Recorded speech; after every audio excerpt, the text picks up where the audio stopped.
Hello again from the American English Cafe, and we're continuing with Tom Sawyer. And you can download a copy of this book online yourself at americanenglish.state.gov and make a PDF copy and print it out for yourself and read along. And so we're going to be talking about the vocabulary, and the reason I'm recording this is for you to listen and read along. And if you have any questions about any vocabulary, please let me know. So, Chapter 1, Aunt Polly Decides Her Duty. Tom! No answer. Tom! No answer. The old lady looked around the room. When I find you, She did not finish. With her head down, she was looking under the bed. Only the cat came out.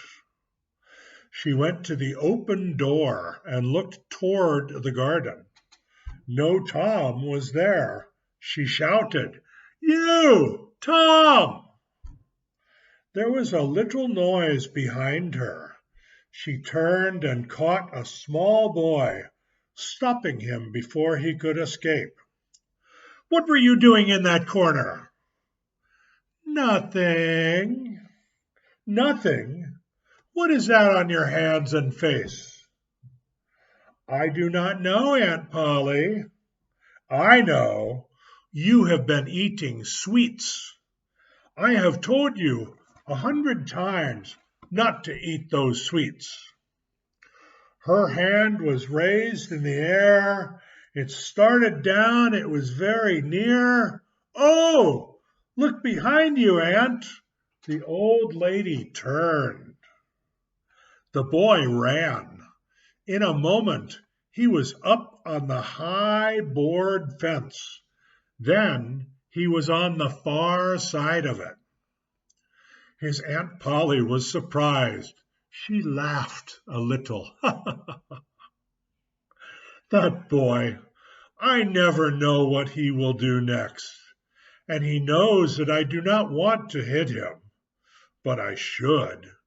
And if he does not go to school this afternoon, I must make him work tomorrow. He does not like to work, especially on Saturday, when there is no school. He does not like work. All the other boys will be playing. But I must try to make him a good boy. He is my dead sister's son, and it is my duty. I must do my duty." Tom did not go to school, and he had a very happy afternoon. He came home. He hurried to do his share of the evening work. His brother, Sid, had already finished his share. Sid was a quiet boy who had no adventures and also no troubles. While Tom sat eating, his Aunt Polly asked questions. She hoped to learn about his afternoon. "Tom, was it warm in school?" "Yes, Aunt Polly." "Did you wish to go swimming, Tom?" Tom began to feel afraid. What did she know about his afternoon? "No, Aunt Polly, not very much." She touched his shirt. It was dry. But Tom knew what she would touch next. He said quickly, "Some of us put water on our heads because we were hot. My hair is not yet dry." He watched her face. Yes, she believed him. He was safe, and Aunt Polly was glad to believe that he had been good. The summer evenings were long.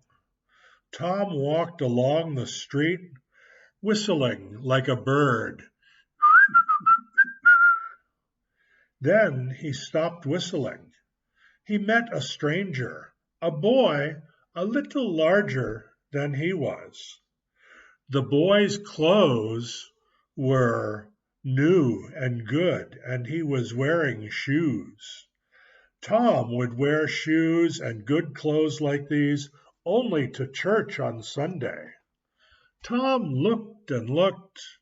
The boy's clothes seemed to become better and better, and his own clothes seemed to grow poorer. Neither boy spoke. If one boy moved, then the other moved. But they moved only to the side in a circle. They remained face to face and eye to eye. Then Tom said, "I can beat you." "Try." "I can." "No, you can't." "Yes, I can." "No, you can't." "I can." "You can't." Can. A moment of quiet. Then Tom said, "I could beat you with one hand." "Do it. You say you can do it." "That hat." "Hit it off my head if you can." "I will." "You're afraid." "I'm not afraid." "You are." "I am not." "You are." More moving in a circle. Now they were shoulder to shoulder, each trying to make the other fall back. And then suddenly they were both rolling in the dust. Each pulled at each other's hair, and each hit the other's nose. And now, through the dust, Tom appeared sitting on the new boy, beating him with hard, closed fists. "Have you had enough?" said he. The boy tried to get free. He was weeping in anger. "Have you had enough?" Then the boy said, "Enough!" Tom let him stand up and walk away. But as soon as Tom turned, the new boy threw a stone, hitting Tom's back. Therefore, Tom followed him home and waited. The boy did not come out again. His mother came and said that Tom was a bad child. She told him to go home.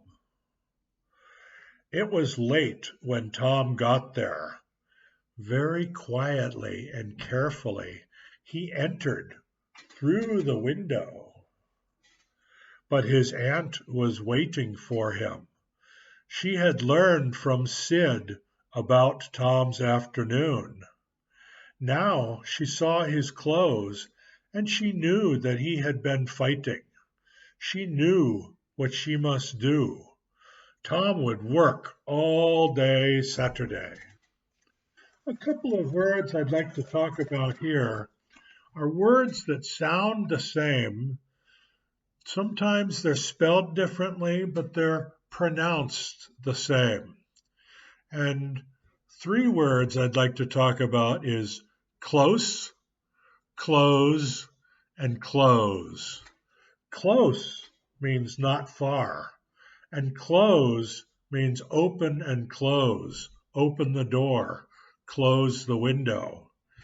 It sounds the same as clothes. C-L-O-T-H-E-S. Clothes is clothing. So let's learn those words. Close, close are spelled the same, C-L-O-S-E, and close, C-L-O-T-H-E-S. Duty is something you must do. So here we find two boys arguing, and if there's any words that you have, I'd like to know, what is the name of Tom's brother?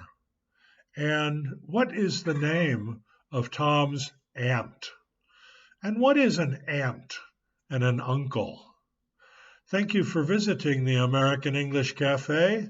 Read along several times, listen very closely, try to repeat as closely as you can, and let me know what you have to say in the comments.